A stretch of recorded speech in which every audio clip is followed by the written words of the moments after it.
Art, as I said, saved saved my sanity as a young child dealing with the violent loss of my mother. Uh, Through high school, during all of my stupid decisions, it helped me make a very close friend who I unfortunately lost. And during difficult times in relationships in life, art has always been there for me, even if I wasn't as dedicated as I should have been at times.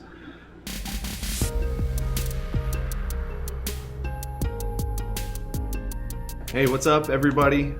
Thanks for tuning in. Sorry, I'm really tired today. Like, I fell behind this morning and just could not seem to catch up.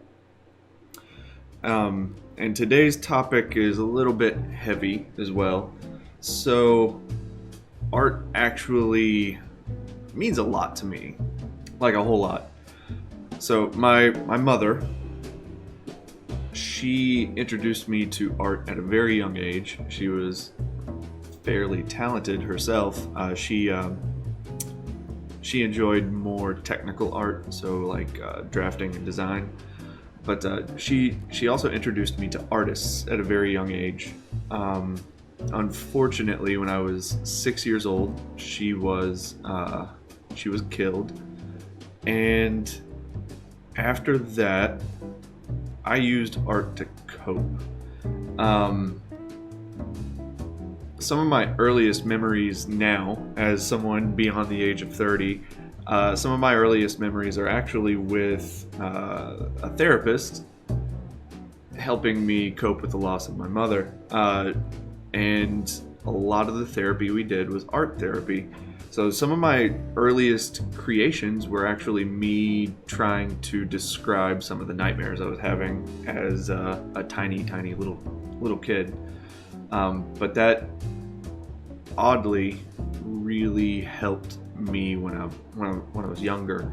After that, I discovered comic books. So I wasn't exposed to comics at a super young age. Well, I guess I was, just not that young. It was about 3 years later whenever I discovered comic books, and I became obsessed with comics then, but not the heroes, oddly. I wasn't a huge fan of like Superman or Batman. I was really into the anti-heroes. So my first comic book that I ever owned was Venom, Lethal Protector, and I still have those comic books up on that shelf right there. I have the entire mini-series of Venom, Lethal Protector, and I really loved the anti-hero.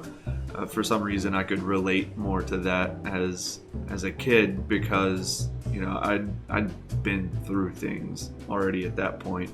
But between having art therapy at a super young age and then really connecting with the anti-heroes in the comic books I started reading when I was 9, I kind of knew that I just wanted to be an artist by then because art helped me. Both creating and consuming art helped me cope with my messed up childhood. By the time I was in high school, I was taking every art class that I could possibly find, whether it was in school or out of school. And through high school, I had a very, very close friend. We had every art class together throughout all 4 years of high school, and when we graduated, she was nominated most artistic female in her class, and I was nominated most artistic male in the class. So that was a really awesome experience for both of us. It was something that we obsessed over, and she was insanely talented. Now, I talk a lot about talent being overrated because typically it is, but sometimes, yeah, there's a genetic advantage. That doesn't mean she was lazy about it. She poured herself into art just as much as I did. It just came much more naturally to her, and I like to think that it was fairly natural for me, even though I put so many hours into making art. it's not even funny. But we connected a lot through high school, sitting next to her pretty much every single day for 4 years, talking about art, making art, connecting over art, and our extracurricular stupid activities. Unfortunately, she passed away from an overdose shortly after New Year's 2006. And that hit me really hard because I'd just seen her 2 days before that, and we were supposed to go grab some coffee because it'd been a while since we'd seen each other. So we were going to go grab some coffee, and she never made it. That hit me really hard. That was someone that I'd spent 4 years of my life creating art with at a pretty young age, and that's actually when I changed my major from studio art with a minor in computer science to graphic and web design. So I quit making art probably when I needed to make it the most, or at least one of those times that I needed to make it the most. So fast forward through college, I cleaned my act up a lot, got a degree in something that wasn't what I expected it to be, and I wanted to relearn how to draw. So I did. I relearned how to draw, and contrary to popular belief, learning how to draw isn't like learning how to ride a bike. It doesn't just stick with you.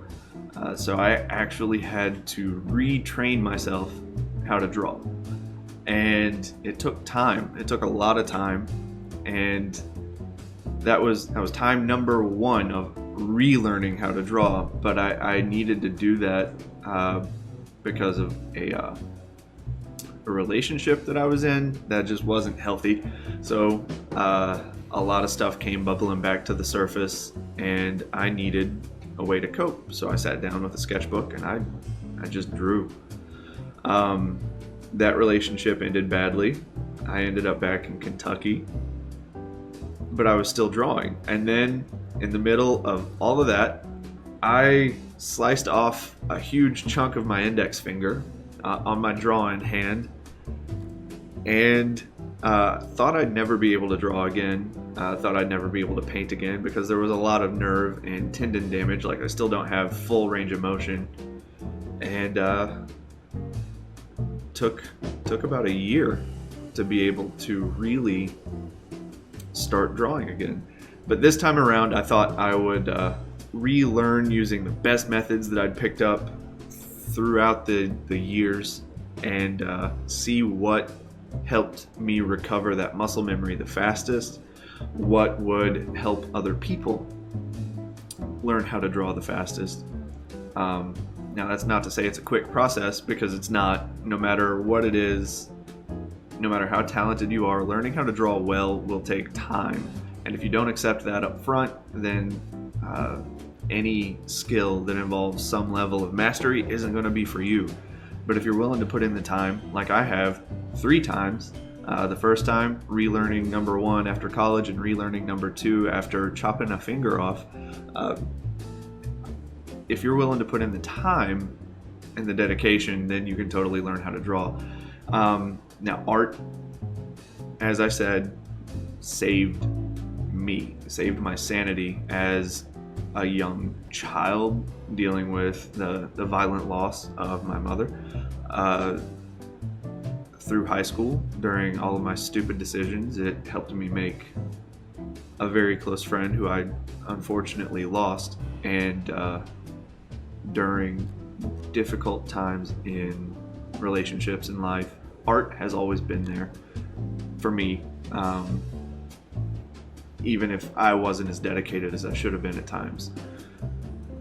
So art's important for everyone. It's as primal as the need to speak, in my opinion, and I think everyone could benefit from it, as long as you're willing to put in the time. So if you are willing to put in the time, Drawing Foundations 2.0 version 2 of the course is going live on Monday, the 1st. I am in cram mode right now to get everything ready, and everything might not be ready, but enough of it to start your journey will be, and I have enough material ready to go to at least keep up with anyone and everyone who joins. So if you're interested in seeing what that's all about, if you're interested in learning a new skill that might be able to help you as much as it helped me, then make sure you visit joshua.graphic.com /essentials to hop on that mailing list to get notified when everything's going live. Alrighty, well, I'm going to wrap it up now. Thank you everyone for tuning in. Sorry that it was a little bit of a heavy day. Hopefully that gives you a little bit of insight, at least, as to why I do the things that I do. And everybody, have fun, stay safe, stay healthy, and be creative.